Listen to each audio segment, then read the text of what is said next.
বিহার বিধানসভা নির্বাচনের আনন্দে বিজেপি কর্মীদের তাণ্ডব। উত্তর জেলা এবং দক্ষিণ জেলায় ভাঙচুর সিপিআইএম অফিস, অগ্নিসংযোগ। বিহার বিধানসভা নির্বাচনের ফলাফল ঘোষণার পরে বিজয় উল্লাসের নামে ত্রিপুরা, উত্তর জেলা বাগবাসা এবং দক্ষিণ জেলা সাবরুম মনোবাজারে যেন রাজনৈতিক তাণ্ডব শুরু হয়েছে।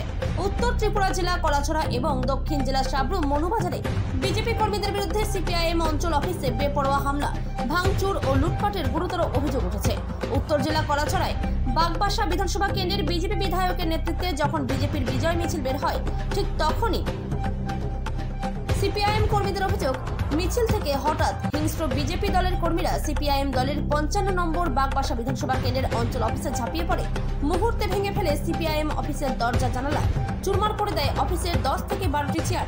অভিযোগ এখানেই থেমে নেই, সিপিআইএম অফিস থেকে 50টি চেয়ার, 2টি টেবিল এমনকি বিদ্যুতের লাইট পর্যন্ত উপড়ে নিয়ে যায় হামলাকারীরা। সিপিআইএম নেতৃত্ব এই ঘটনার তীব্র নিন্দা জানিয়ে এই ঘটনাকে সরাসরি সন্ত্রাসী হামলা, চুরি ছিনতাইয়ের রাজনীতি এবং গণতন্ত্রের শত্রুতা বলে আখ্যা দিয়েছেন।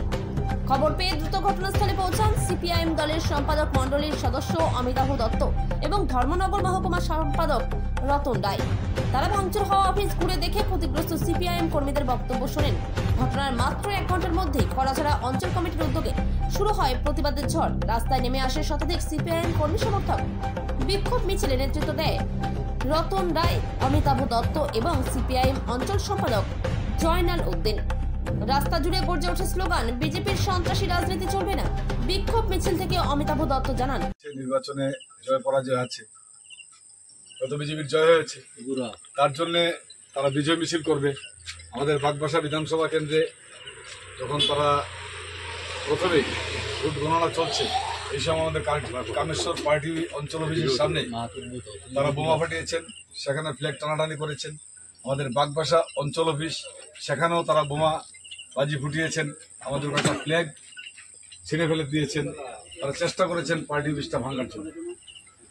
কিছুক্ষণ আগে আমরা পার্টি অফিস বন্ধ করে, ধর্মনগর মহকুমা অফিস বন্ধ করে যখন বাড়িতে গেলাম, খবর পেলাম অফিসটা এইভাবে তছনছ করেছে।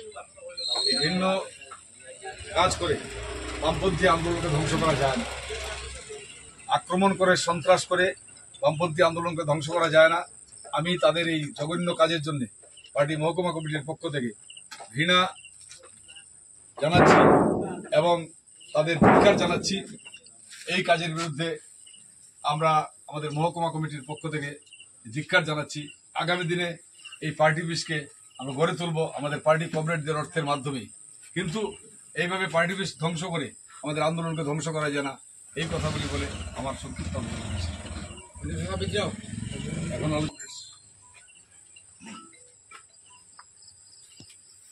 বিজেপি 2014 সালে ক্ষমতা আসার পর থেকেই